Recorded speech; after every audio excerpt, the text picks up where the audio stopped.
Season 1, Episode 49 of the Potomac RPG Podcast. Watch your back, friend. There might be a knife there sooner than you think.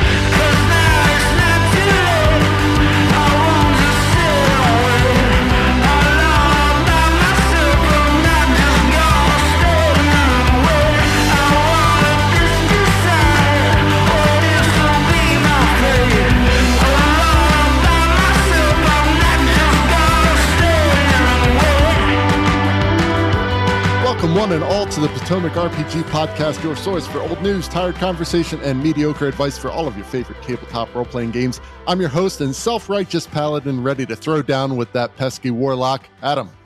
And I'm your light-fingered rogue, I in your money purse, Ben. And I'm your inconvenient backstory that results in sudden and unexpected betrayal, Steve. All right, welcome to the show, guys. We had a thrilling session last night in Avernus, and I'm really glad to have you on, Steve, as the DM to kind of dig into this a little bit. We were not looking good. We were looking at a potential TPK. In fact, we thought the topic for today's show might be TPK when we were about halfway through the session last night. So looking back on the events, and not to get too deep into spoiler country, but we were fighting some nasty creatures, and we had some interesting things happen in the encounter, specifically spike growth that ended up really hurting our toes. That was the game changer. Oh, right that there. was Good bad. spell, man. And even that ray of enfeeblement, Steve, that you had one of the monsters throw out really had more impact than we thought. So, Steve, I'll turn to you first. What do you think of last night's session? I need to use spellcasters against you guys more often. Oh, man, it was annoying as shit. See, the thing is, it's a lot of administrative work to start keeping track of spell slots and what have you, and you don't want to just go, well, they can cast these spells and just keep spamming them, because that would sort of break the balance of the game, and I'd have to really be careful about doing that. But I think we had a lot of interesting pieces moving. There was like the auras from the Balazu demons that you risking taking necrotic damage if you were within 30 feet when you started your turn. You guys were sort of going through these clouds of putrid gas left behind by these dretches that was sort of piling up all and making this sort of clustered area where you can't really see, and you've got this choke point you guys had to get through. So it sort of really allowed us to play a little bit with the environment, and that, I think, was what made the combat really interesting. And it sort of, some of it benefited you guys because I had, this demonic minotaur waiting to charge at you guys, and he can't see anything through all this gas. Obviously, you guys didn't know he was there until he was bumping up against Porto, but it was definitely a fun encounter. That one, that the way that dungeon's supposed to go in the module is like kind of completely different from what we did. As it seems to be the case every time we enter anywhere, it goes completely against what the module says should happen. Well, this wasn't you guys so much as a purposeful decision, at least for this second half of the dungeon, because the way the module lays it out really kind of takes away some of the cool stuff that comes as a result of as a result of what you guys do in the dungeon. Sort of removes a lot of that, and it becomes just, here's a bunch of exposition dumped from an NPC or something that gives you some interesting sort of tidbits. So it's kind of been retooled and reworked so that you guys are the agency of the story moving forward. Because I think that's just a better way to do it. And so we had to change things up a little bit. But you guys rose to the challenge. Yeah, well, I mean, quite frankly, I thought I was going easy on you guys until I thought so too. I thought so too. Like the first couple, because what I liked is it was 3 battles that were actually one long battle, but it like they were kind of three separate events, still within the same initiative though. And the first one, we were like, oh, this is a lot easier than I remember it the first time going.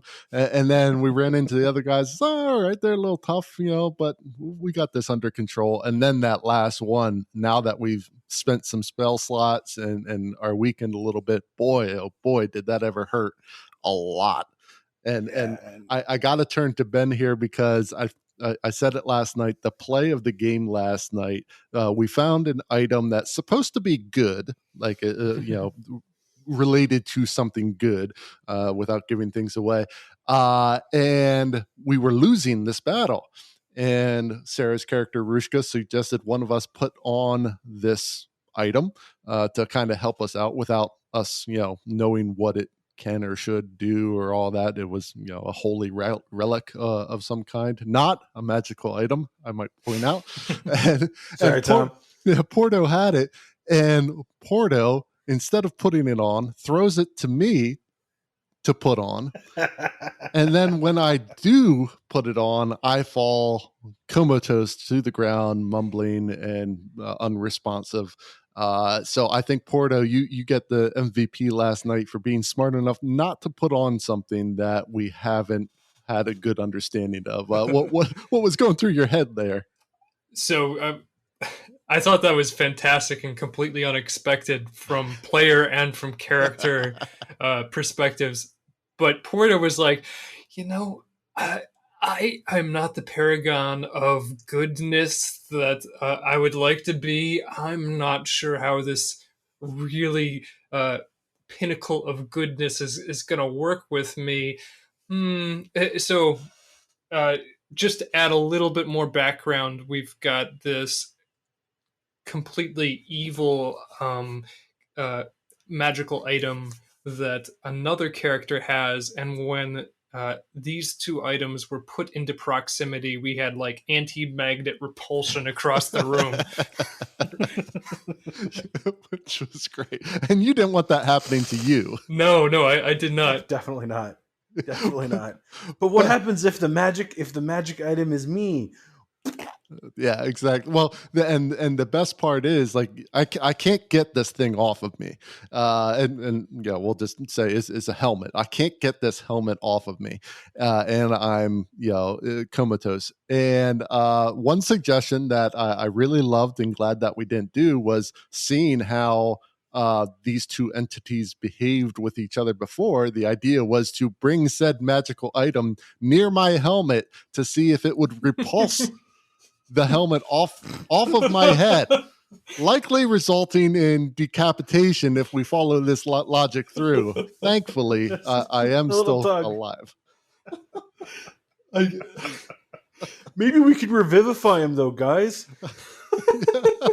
Well, of all the times for Matt not to be there, Matt missed the session last night, and boy, did we need his rationale and thought process last night, because we had some real stinkers happening. Yeah, we were just throwing it out settling there. In at the end. Yeah. Well, yeah, and then to cap off the night, it was, as you can tell, it was a pretty interesting session. We had a possible murder occur in attempted murder happen in our party when Rushka decided to try to push Tom's character through a portal leading to a really unpleasant place. And that kind of shocked all of us except for me, since I had no idea what was going on. Yeah, Ben, what'd you think about that? And you were comatose. And I was comatose. What'd you think about that occurrence? Oh my gosh. Porto is really not into that sort of thing. No, he's not. He's such a peaceful guy. I was like, wow, that's a great idea. I should have thought of that. I don't want to reveal anything, but Porter's got some other priorities. Involving something, so he's Steve, as the DM, I know that kind of came up late in the session for resolution. When you saw that message come across that Sarah was about to try to push Tom's character through, Solaris, what were you thinking? It was just kind of we're sitting there trying to resolve this issue with the portal, and suddenly Sarah's just cutting, and she's like, "Steve, can you please check your messages?" I'm like, "What do you mean check my messages?" I'm looking at Slack, like there's nothing there. She's like, I look at my phone. I'm like, it just says I'm trying to push Tom's character through the portal. I'm like, all right. So, and as I just surreptitiously go over, take a look at our shove action rules. I'm like, okay, yeah, go ahead and give me a athletics check. And she didn't roll all that well. And that's, hey, Tom, athletics or acrobatics, your choice. But can you get me a roll, please? And I was just going to have to run with it. Tom just, made a new character. Oh my God. So that would have been, it's like a blessing and a curse. Like, it's not been around so long. They've not been around so long that you're super attached, but also doesn't do a lot for your connection to the game to cycle through characters that quickly and unexpectedly. But I mean, it was a pretty tense scenario. Tom's new character is decidedly, what's the word I'm looking for? Judgy, maybe? Yeah. Of the group. Which maybe that's fair. I'm not here to take a side. And, Tom, did have that unfortunate need to role play with a sort of added condition onto his character last evening when he sort of reached a little too far into the abyss, and the abyss reached back and sort of imprinted a bit of madness on him. So it was creating a pretty tense situation. And Rushka did take her fair share of indirect radiant fireball damage and a much more direct sword burst. So you could see where Rushka's getting a little upset. And I think one thing that I've noticed as the characters have evolved over time is that Rushka really understands the sort of this concept of like the party as more than just a random assortment of people who are doing the same thing, but as a unit. Maybe even you could start to dive into her backstory and start maybe even saying the idea of a family here. And so with a new person coming in and, very sort of talking down to the group and beating on that morale and cohesion, and then also, just blowing her up a few times, I can see where that might sort of, Rushka's a brawler half-orc that doesn't deal well with emotions. So that volcano, when it finally erupts, it's a sight to see. It's a sight Absolutely. to see, and people die. Fortunately, the dice were on Solaris' side. Yeah. And I don't need to wonder about what new character Tom's going to create. Yeah. But right. But I do need to figure out what the hell is going to happen next, because I'm sure this isn't over. Well, and that's what brings us to today's topic, because conflict is the name of the game when it comes to tabletop role playing, and that doesn't just mean physical violent conflict. There's emotional turmoil, political and social barriers, and opposing agendas. And sometimes that conflict isn't just party v world, as we saw last night. Sometimes those conflicts are taking place within the party itself. So that's what we're going to be talking about today, intra-party conflicts. Now, just to be clear, we're talking about character conflicts here, not player conflicts. That'll be a whole other show. So when two characters are in opposition, that can bring about some interesting happenings. Ben, you are no stranger to this, committing a murder yourself. When it comes to intra-party conflict, what are some of the pros and cons here? The pros are it's just fascinating, really exciting, and adds an incredible amount of depth when done well.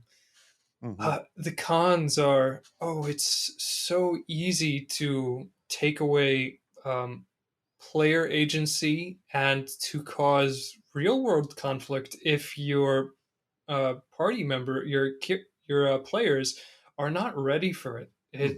It's the crossover between in game and in reality can be pretty quick if you don't have absolutely. I mean, even the best of intentions can go sideways, and I think this is one of those things that, from my perspective, this isn't for every group, and you really need to know your fellow. If you're the DM, you need to know your players. If you're a player, you need to know your DM and the fellow players, and you really only want to engage much in especially in the most extreme versions of this, where it's whether it's cutting off parts of a character's story or taking away rewards that they've earned in the game, or going so far as to actually kicking a character through a portal into the abyss and effectively killing them.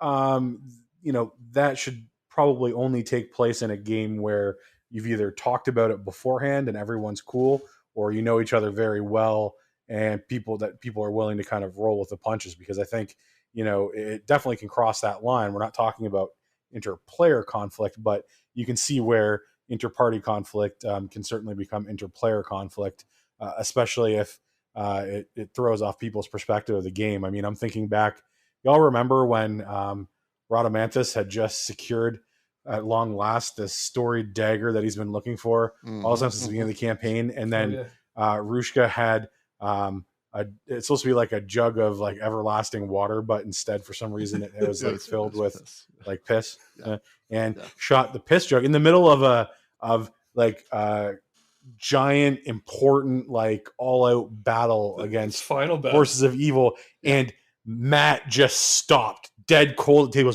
What? And he wasn't just saying like what, like I'm surprised. He's like, what? Like he was mad. He's like, we have tactics and a plan, and that has nothing to do with either of those things. What is going on? Why would you do this? You're ruining everything. May have not quite said exactly that, but that was essentially what he was saying. So no, that's my memory too. Exactly. To the point where I was like very glad. I'm like, well, this is my wife he's talking to right now, and I really can't let this dude just talk to my wife like that. Like, there's a hint to his tone, and part of that came from the fact that all's good and all was well, but it came from the fact that there was no real discussion about we're okay with that and that's a possibility, and so it sort of broke the door down, so to speak, into his perspective of what was possible and within the bounds of the game, and it suddenly wasn't us against the world. It was us against the world and, potentially against each other. And so if you're not prepared for that and you don't have someone who's willing to deal with the initial shock and then roll with the punches like Matt was, or, someone like Sarah who was willing to take a little bit of heat knowing that she had surprised someone else at the table like that, you can see how quickly that would become combustible. So, sure. we ran in last night. Tom readily admitted that his character was about to arcane lock us in there with all those mobs and just basically leave us to die, right? Yeah. I mean, what would have happened then? like Jesus. And you're right. Might have gotten me.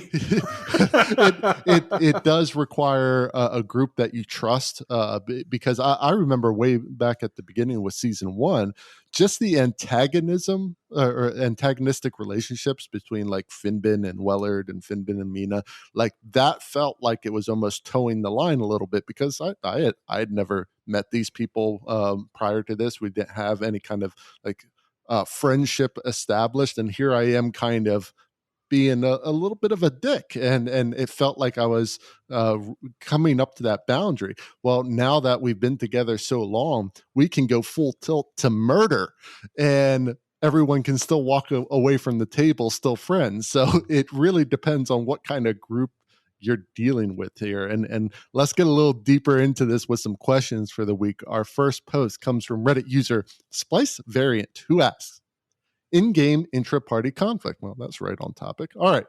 Hello, fellow DMs. So last night, one of my players were in Avernus. Oh, all right. Excellent. To be specific, decided that it would be fun to pledge himself into Tiamat's service. To be honest, it does seem like something fun and cool to me as well, but the issue is that another one of the players is a steadfast and true paladin of Bahamut. Am I saying that right? Or is Bahamut? Yeah. Okay. I'm not sure how this is going to resolve, but it looks like a conflict betwixt the two players is inevitable. They're cool. They're both cool guys, and the former isn't meaning to be a jackass, but it has created a bit of a pickle for me. I didn't mean for this to happen. I tried to avoid the potential for intra-party conflict, but this possibility has never occurred to me. They were supposed to fear and avoid Tiamat, not swear their loyalty to her.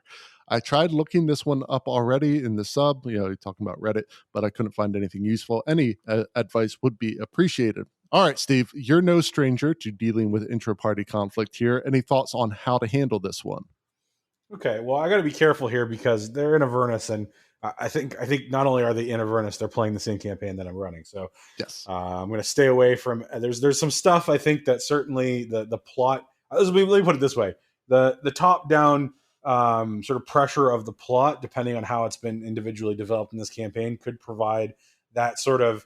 Yeah, we totally despise one another, but we need to work together to defeat this common foe. And that could be a really interesting way of doing it. Like if you've been trying to avoid this conflict between the players, it doesn't sound like a game where this is necessarily common or maybe even wanted. So that might be an interesting way to sort of, it's like forcing these, to go back to that magnet example earlier, you're forcing these two sort of opposing forces that should kind of repel and go in different directions, and you've got to kind of keep them somewhat on the same path. It's like a balancing act, and so there'll be a push and pull between them, and some of the party may trend one way or the other. They'll have some differing ways of handling events and decision making that comes up during the game, and perhaps that leads to small squabbles. Could lead to more conflict or less. But I think you can definitely, it's like a party of rivals. They're not on the same party. I mean, it's like you go look at pictures from World War II, and you've got FDR sitting there with Churchill and Stalin. Like, I don't think Churchill or FDR thought much of Stalin, right? Mm-hmm. But they were working together to defeat a common foe, and so maybe you can go that route. The other way, I'm gonna toss this over to Ben, but having just done a rewatch of a bunch of Marvel movies, I'm all about the idea of, like, let's just go full bore into Captain America Civil War style, and let's split the party up and just duke it out and see where it goes. That could be really cool too. Yeah. Well, Ben, your characters have not engaged in much philosophical differences with other players that I'm aware of. Yours with Porto has mostly been because of your backstory and things that you have to do that you don't really want to do. So, let's say you're in the shoes of one of these players, either the one pledging to Tiamat or the kind of holy paladin person. So, like, how would you handle this as a player?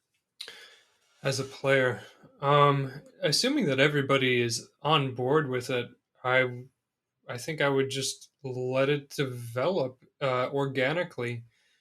There's definitely a conflict between the two dragon worshipping players, and maybe that will come to blows, or maybe one will convert the other.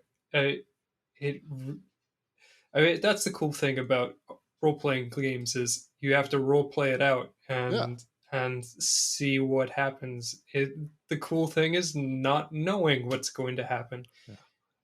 Well, and I think that the thing to remember as players is, just because you disagree with someone or don't like someone character-wise, doesn't mean the immediate reaction has to be, well, I have to kill them. I know that's a natural feeling for a lot of players, is like, oh, well, we're on opposing ends, so I have to kill him. It can just be, things like derision and disagreements, and, like the like you said, Ben, the role play aspect of it can really come out, where the jibes and comments that build into something. I look back at Tormund and Andreas, so me and Tom's character, very good friends, and then an event happens, and suddenly Andreas gets this kind of black and white thinking, holier than thou crap that Tormund does not much appreciate, and they were very much at odds. And Steve, one cool thing that you set up there is you set up the potential for conciliation. And I think that's an important aspect of it as well, when you're talking about, well, maybe this, greater foe that your allies or whatever. For us, you set up a meeting where him and I would see each other and be able to talk. What kind of prompted that? Well, I mean, there's so much narrative worth sort of there in that conflict. And you got something that, like in Splice variance question here, you've got something that was really driven by the players, that the DM's surprised. So, I think you really got to, your players are putting the time and effort into kind of creating this interesting scenario. And it's so, try to reward it by giving them more to play off of. And I know that, both you and Tom are very strong role players.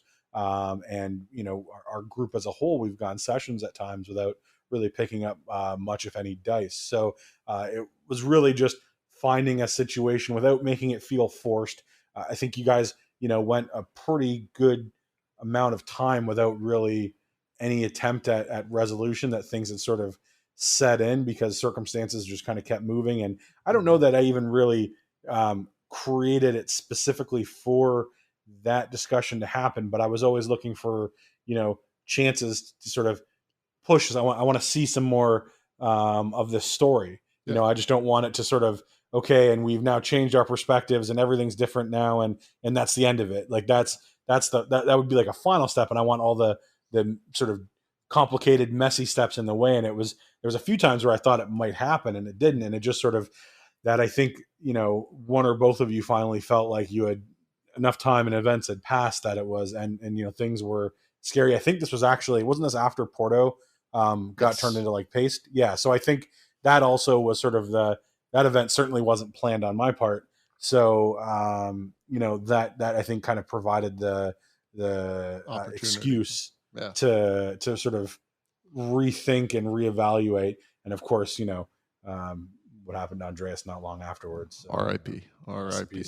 Well, pour one out for your boy. What I liked about that was it was a slow burn, because our initial meeting on that boat to kind of potentially reconcile had Tom's character casting hold person on me and then walking away. So that didn't go quite exactly as planned. And then following that, it was kind of this, like, I'm just traveling with you guys because I feel I have to. And then eventually to some form of reconciliation after Porto's death. So Porto, did some good in the world too. Brought Andreas and Tormund back together by dying. But hopefully Splice variant that gives you some ideas to work with it. Yeah, I would say you have to push towards resolution at some point. Don't let it just simmer in the background and lose its heat.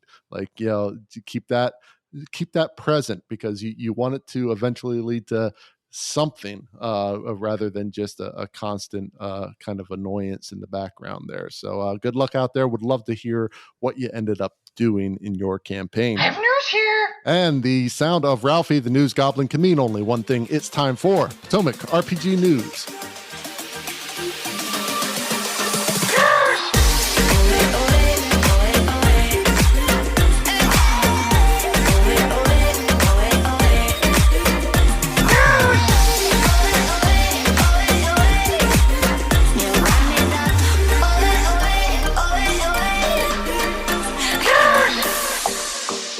All right, honestly, I don't know how I missed this. Maybe I was too busy being anxious about a D&D movie coming out, but I totally missed that there is a D&D TV show currently under development. Now, I have to admit, I have a similar mixture of dread and anticipation with this, but reading a bit more on this, it might work.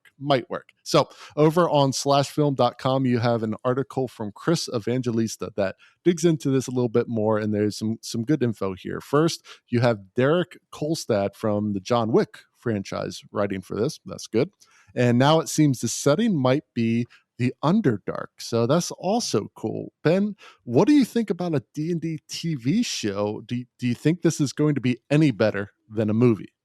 Oh man, I am so apprehensive about D&D film or TV or anything other than actual role playing. But it sounds like it's got a lot of potential. That's a really good writer.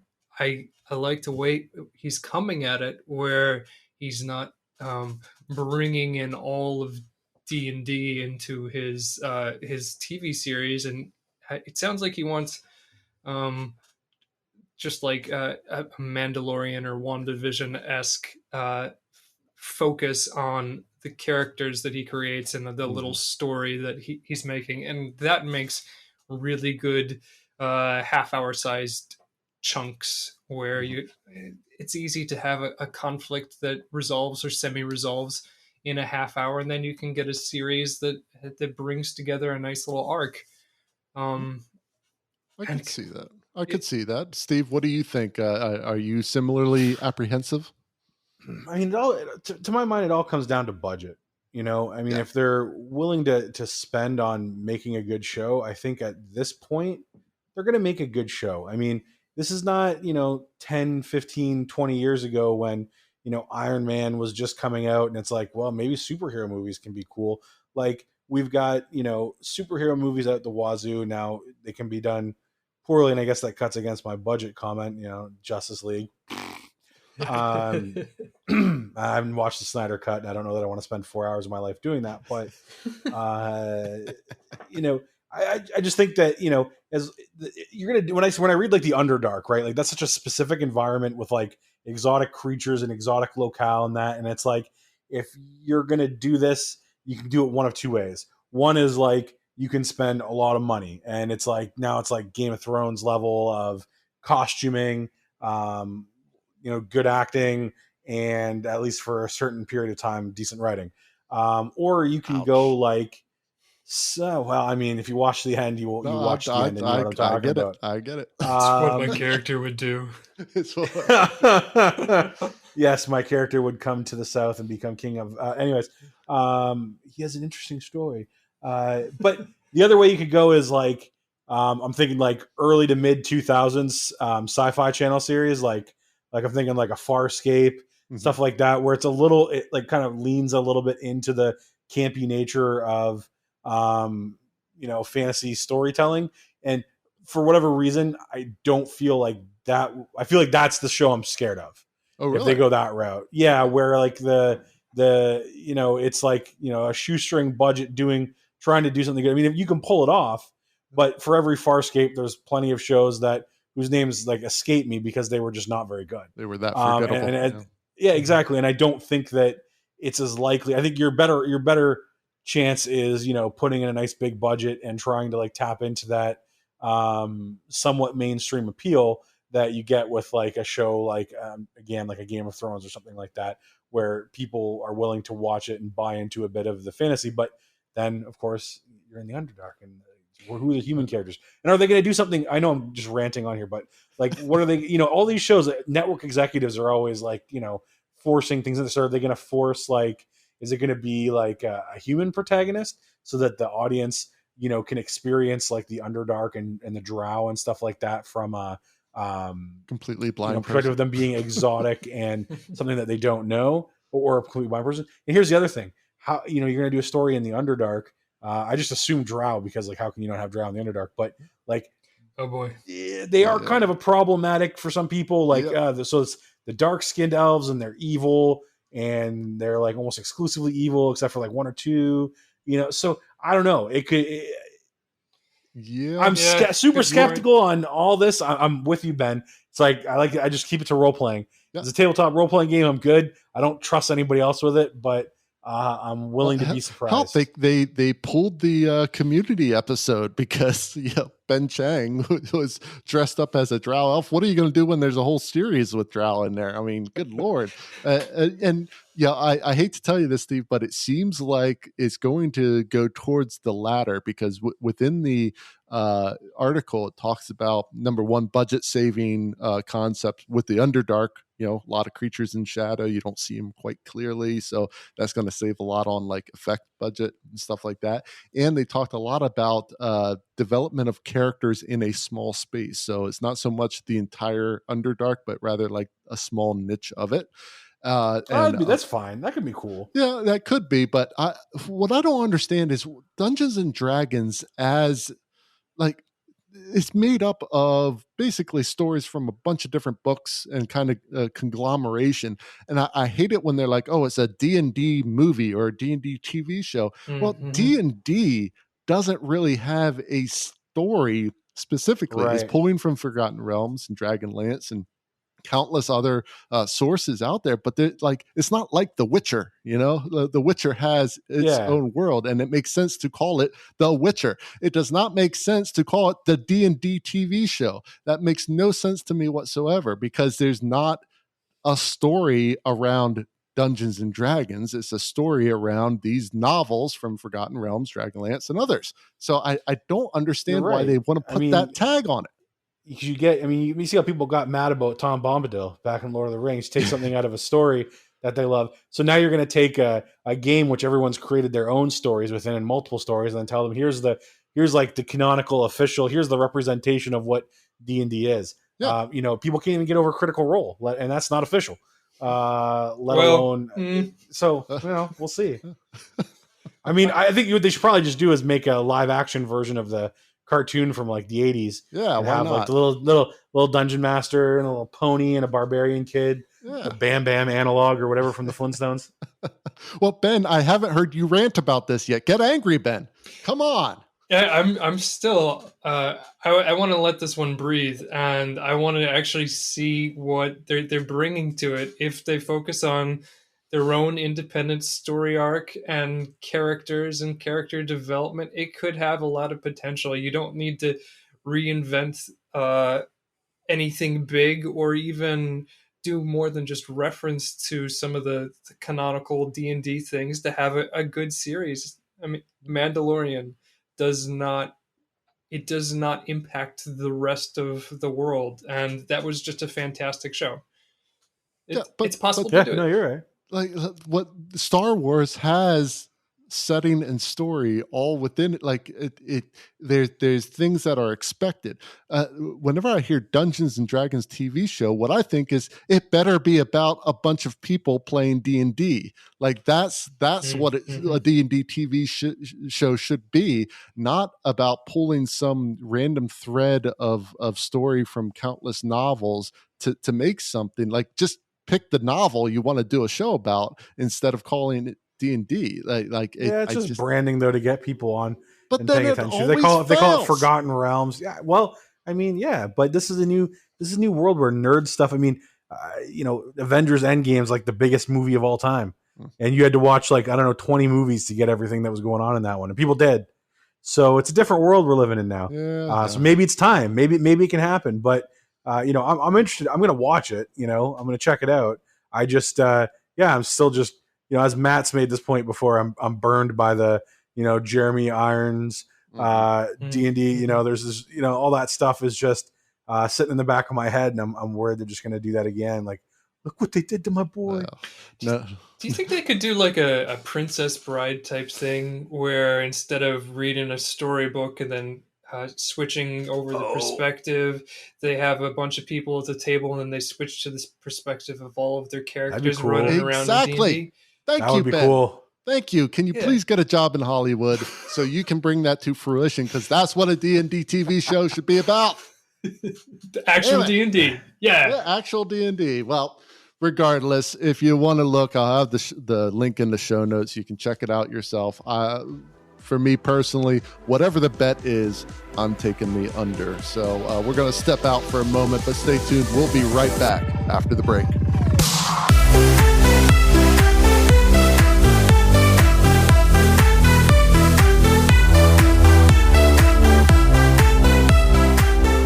As any tabletop role player would know, coffee is an essential commodity for those 4-hour sessions we all go through. And a great place to get that coffee is foundfamiliar.com.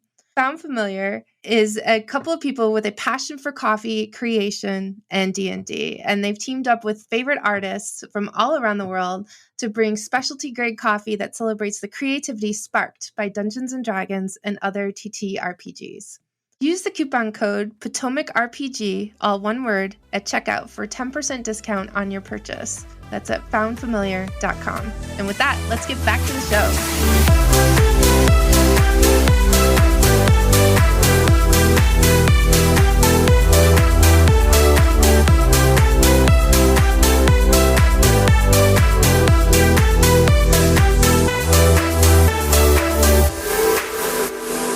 All right, how about another post? This question comes from Reddit user Fanfa02, who asks, a conflicted party need advice.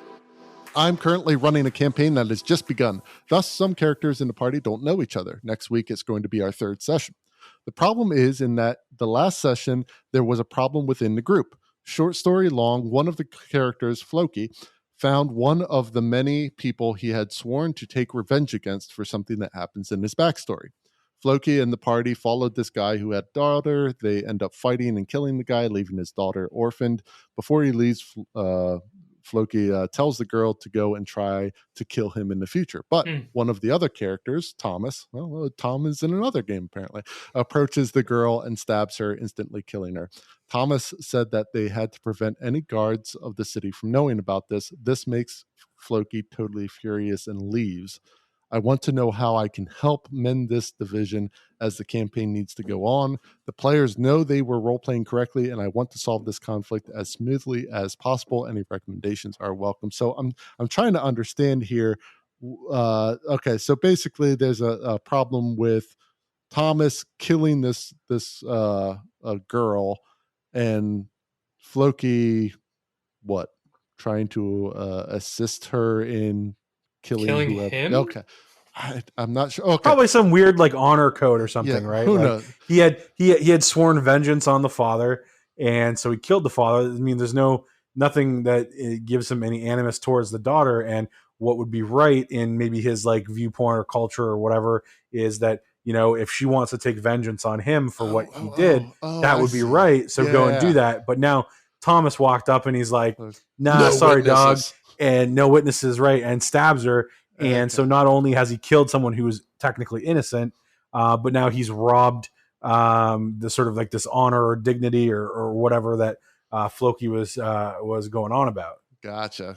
Man's got to have a code. All right. So basically, took that opportunity away. Now Floki's furious and leaves. So Steve, mending a division like this, and whenever I see totally furious and leaves, I don't know if like they actually just left temporarily and are coming back. Like, how do you mend this to keep the campaign going? It's 3 sessions in, so this is rough to run into this soon. Yeah. You know, they don't all necessarily know each other all that well. So there's a couple ways you can go. I mean, one way could be if, you know, it's irreconcilable. One of them could create a new character. That's potential. Not necessarily the most satisfying thing. I think the better way to go, and what I would try to do is, again, using the sort of the top-down pressure of some narrative. You know, whether there's a certain quest that's bringing people together, a crisis, I don't know what it is without, you know, being involved in the game, but you getting something to sort of drive the characters back into the same orbit. So, you know, not unlike our Tiamat and Bahamut sort of yin yang thing we were just talking about. I mean, these characters don't like each other. They have a problem with one another, but they don't have a choice but to work towards a common goal. And that'll give them opportunities for more role play and more interactions. And maybe things will get better. Maybe they'll get worse. Maybe a similar situation will come up and it'll, you know, boil over into more direct conflict. Who knows? But at least that way you've got your players in the same place with their characters, and you can kind of continue to some extent with your narrative. I think is probably the best way to go. I mean, you know, it's 3 sessions in. So if you've got a lot of cool backstory stuff and you want to, you know, lean into that, you could possibly go that route. But I think, you know, there's probably more than just these 2 players at your table. It's 3 sessions in. It's probably not time to go down on a specific special path for 1 or 2 characters to fix their to mend their broken relationship. So I'd use that pressure cooker of the narrative to push them into the same space and see how it develops going forward. Makes sense. How about you, Ben? What do you got? Yeah, I see the potential for this, if it grows organically, for Floki to swear revenge on this other character, Thomas, and for bad news to happen to either one of the 2 characters, and then a new character to appear. And if that's not something that you're able to have in your game, if that's not the type of conflict and you actually like these characters, yeah, you've got to change the paradigm. Give the world must end, or the BBEG has got to be bearing down on them. Like Steve said, there's got to be an existential crisis in the plot, and they have to put aside their differences, at least temporarily, until they can find something that they can all agree on, which is saving the world. Yeah. Well, and I think a lot of this comes down to Floki. So if I were the DM, I'd probably have a conversation with that player to say, okay, how upset really is Floki about this? And you really do have 2 choices. Either Floki left and they're just gone, and you make a new character, or Floki can rejoin the group, but that doesn't mean that conflict has to go away. You know, it can be as simple as Floki, you know, saying, I'm going to get you back for that at some point. and just have that kind of in the background, just waiting to happen. And that could increase some tension. And maybe it's not, to the level of murder, but, maybe taking away something that Thomas really liked or wanted or needed or whatever. And Floki is like, destroys it or kills it or whatever, and now we're even kind of thing. So you can kind of set up these plot points in the background without having to lose the character, but it does require Floki to come back. That's probably the most disappointing part there, is that Floki got furious and left, because once you leave, the conflict has pretty much ended. The only fix is if that person comes back, trying to mend that. But the fact that they left makes it really difficult. So if you're a player looking to have these kind of conflicts, don't leave, because if you leave, then you've ended the conflict prematurely. You take all that good story with you. Yeah. Exactly. So that would be my recommendations there, Fanfa02. Hopefully that helps, and would love to hear what ended up happening between Thomas and Floki. I'm kind of interested to see how that actually panned out. So we've been schlepping around Avernus for some time now, dealing with demons and devils and all sorts of unpleasantness. And since hell is so much in the forefront of the mind, I'm curious to see just how acquainted you two are with the fiend-filled world. Let's put you two to the test. Listeners, it's trivia time.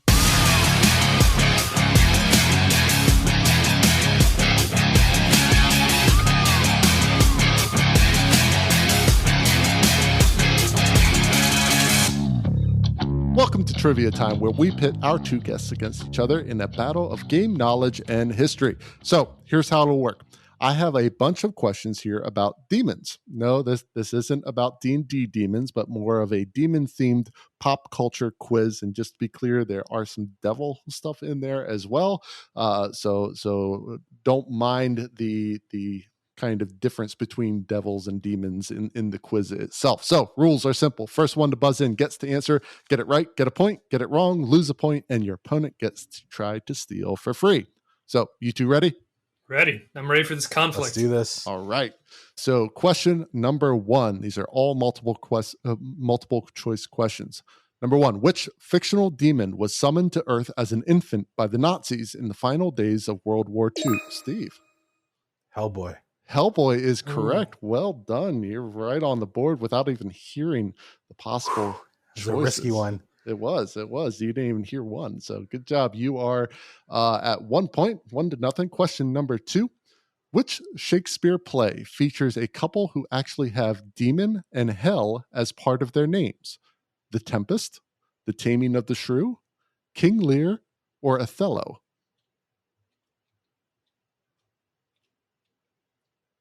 Okay, so you can tell that neither of us are English literature majors. No. So you both given up on this one. Okay, all right, that's fine. The answer is Othello. Okay. Surprised? What were the characters' names? Well, they actually have demon and hell as part of their. And I don't know. I didn't look up the answer. I'm just going off a quiz here. Like, I didn't come up with the questions. I just copied them. Question number 3. Wow, looking behind the curtain, I'm very unimpressed. Question 3. Who was the demon barber of Fleet Street? Billy Elliot, Henry VII, Sweeney Todd, or Jack the Ben? Sweeney Todd. Sweeney Todd is correct. Well done. 1-1. All right. Question number 4, and I hope I'm pronouncing this correctly. Dormammu was created as a demonic foe for what comic book superhero? Steve. Doctor Strange. Doctor Strange is correct. Well done. Nice. All right. Question number 5. Composed by Anton Rubinstein with libretto by Pavel Vyskovatov, the opera The Demon premiered in St. Petersburg, Russia in 1875. The plot of the opera actually came from which source? A folk story, a true story, a novel, or a poem? The answer was a poem. Learn something new every day. Like a safe choice. Hey, we can expand outside of D&D here, guys. We got to get some other cultural aspects into Seriously, our yeah, daily life. we're hurting here. It's like we're winning on comic book questions and losing. It's an indictment of on modern culture, classic isn't it? literature. Yeah. All right. Question number 6. Oh God, this is right up Steve's alley. I'm sorry, Ben. Question number 6. In WWE wrestling, the Brothers of Destruction have worked together as a tag team since 1998. Which of them also has the nickname the Devil's Favorite Demon? Kane. Oh, you got it, Oh, Kane. nice. Well done. I've at least All heard right. it. He's also the actual real life mayor of Knoxville, Tennessee, Oh, which is just a funny Of factoid. Of course. We love to make our wrestling stars into government leaders. So question number 7. From the choices below, can you pick out the song that tells the tale of a young man who agreed to a musical competition with the devil and high stakes? A golden fiddle or his Ben? Devil went down to Georgia. Devil went down to Georgia. Well done. It is 3-2. Next up, question 8. Which of the bands listed below released the song Demons on both the Ben? Imagine Dragons. Damn, you are on it. Tie ball game. Well done. You just keep feeding me these musical ones. I know. Robert Aspirin. Wait, hold up. I have to Okay, go ahead. Oh, there we go. Okay. Robert Aspirin began a series of myth adventure novels with the first, Another Fine Myth, published in 1978. In the first novel, Skeeve becomes apprenticed to which of the demons listed below? Gleep, Oz, Chumley, or Tananda? I have no idea. The answer was Oz. I have no idea what that is or who those people are or the demons or anything. So, last question. All comes down to this tie ball game. Let's see what you got. Question 10. The rock band Kiss, formed in 1973, are famed for their live performances. Each of the original 4 performers wore makeup to express their persona. Which of the following Kiss members is the demon? Gene Simmons, Ace Frehley, Paul Stanley, or Peter Criss? It's going to be a tie game. It's not. Somebody's got to win. This is Wait, not hold soccer. on. So all right. So here's my suggestion. Uh-huh. We both take a guess, and whoever is right wins. All right. If one of us is right, we win. You want a private message? Yeah. You go ahead and message All right. me in Slack. Say what are their names again? The names are. Let me bring it up again. Gene Simmons, Ace Frehley, Paul Stanley, or Peter Criss. All right. So this is really coming down to the wire. All right. So we do have 2 different answers here. Steve, what's yours? Paul Stanley. And Ben, what is yours? Gene Simmons. All right. So the correct answer was Gene Simmons. Ben, you have won trivia time by the skin of your teeth. Well done. My Congratulations. Goodness. Yeah. What a nail biter. Oh, I love it. Awesome job, guys. That was trivia time for this week. Ben, I think this might be the first time you've held the trophy aloft, isn't it? Or did you beat out Matt that one time? I beat somebody. I don't remember if it was Matt or Tom. And yeah, gotcha. Well, hey, enjoy it. It is a been a victory. It's been a while. It's been a while. All right, let's get back into it. And our last question for the week. This post comes from Reddit user Matthias Lebo, who asks, PCs with secret allegiances. Hey, all, I'll keep it brief. We're about to run SKT, and one of my players wants to play a character who is secretly working for the Red Wizards of Thay, a group of very evil wizards. He periodically checks in with the wizards and they give him orders and information. Now, this is all fine and dandy, but I'm worried about giving the player secret missions separate to the rest of the party. It seems to me that having his character wander off to do some secret stuff on his own isn't fun, and I want to avoid unnecessary party conflict. Plus, there's the issue of handing out bad missions that are too vague or conversely at odds with the rest of the party. In short, I'm really worried about this delicate balance between the wizards, and therefore the PC's interests and party interests. How do you all suggest handling this dynamic? So, Ben, your character Porto certainly doesn't have any secret dealings with unseemly entities. How do you deal with this kind of dynamic while being in a group heading towards a common goal? So I think our group really does this very well through offline Slack. And if this if your group can get some sort of offline communication, something real time, even if you something asynchronous like Slack, or even just spending an hour or two to one-on-one role play this offline adventure, and then you as the DM figure out some way to integrate it into the main plot line. That is a really good way to go. You need to. It's going to take some one-on-one action. It is a one-on-one quest with this other character, and I don't think you should worry too much about it being uninteresting, because it's up to you and your player to put in all of that the intrigue. Yeah. Yeah, I don't actually see the problem here.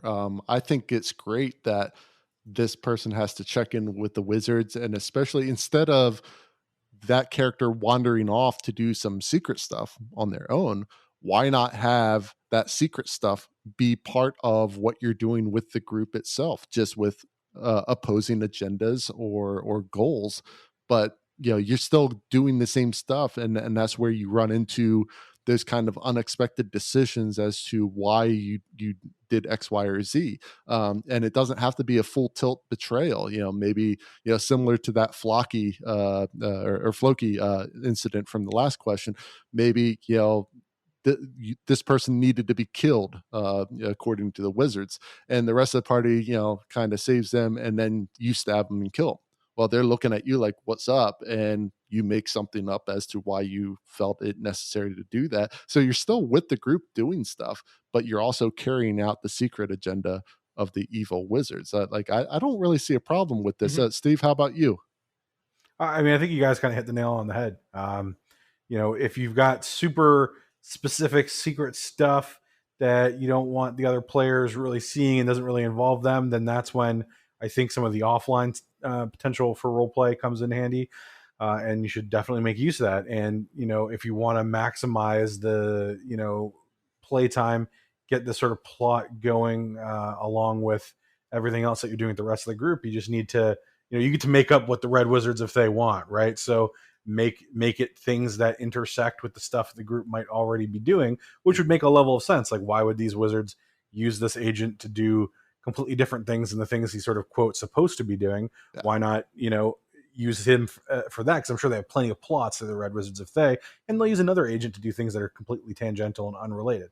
And so in that way, you can keep that tension going, and then you have pivotal plot moments that come up, or choices in the story that come up where there might be a little bit of that conflict between what the secret agent needs to be doing and the rest of the group is trying to accomplish. And then how do they resolve that is kind of a whole delicious bit of story to chew on. Well, yeah, Porto ran into that himself early on, where he had to do something to make something happy. And that was a tough plot point for him to get by, because it involved another PC, right, Ben? Yeah. And I would point out that all of that was actually at the table, and it was, I guess, 1-on-2, DM plus 2 characters. We were doing a lot of that at the time, where the party was completely split, but it was riveting because there was conflict, and nobody knew what was going on. Nobody knew how it was going to work out. There was just so much mystery about this location that Porto and Raka had been moved to, and there were so many things. So I would also say that if you want to keep all the play at the table, and keep the Wizards of Thay checking in, you should just try to pass notes at the table. Say that a bird comes by and speaks into your player's ear, or a note flutters down from the air and you snatch it. Yeah, definitely. I would suggest, just as an aside, depending on how new your group is and all that kind of stuff, is that make sure that secret stuff the wizards are having the agent do doesn't necessarily mean killing everyone in the party kind of thing. Like have it be stuff that the party might not like, but not something that would completely destroy the whole point of getting together and playing a game. And I think getting up the murder fellow PCs level it takes a group that's been together for a good long time and are okay with that kind of stuff. Keep it, little things like, well, why would he do that? I don't like that, but it's not a deal breaker either. That kind of stuff's probably going to work out a little bit better. So best of luck out there, Matthias. Hope that works out for you, and would love to hear the stories that come out of this conflict with the Wizards having a secret agent amongst your party. But that's going to do it for us this week. Remember, if you want to send in your questions or anything you find on the internet, you can send them to questions@potomacrpg.com. Check out our store for merch at teespring.com/stores/PotomacRPG. If you'd like to support the Potomac RPG podcast, you can find us on coffee.com/PotomacRPG. Lastly, you can follow us at Potomac RPG on Twitter, Instagram, and YouTube. Please tune in next week. It will be our 50th episode. Very excited. We're going to have pretty much the entire group on one podcast. So it's going to be a lot of fun. Really looking forward to that. We're coming up on the end of season 1. So really excited for episode 50. Thanks for being on the show, Steve and Ben. Really appreciate it. Thanks to the rest of the Potomac RPG crew. And of course, all of our wonderful listeners out there. So for the Potomac RPG podcast, I'm Adam. I'm Ben. And I'm Steve. Till next time, keep those dice rolling. Keep those stories coming. And never stop playing. No, you should stop playing. Let's fight about this.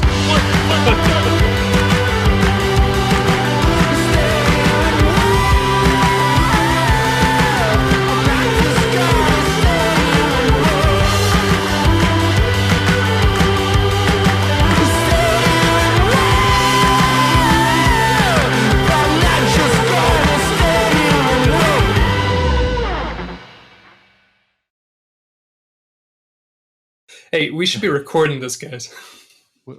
Oh, you mean we should do the show? Is that what you're saying? Yeah.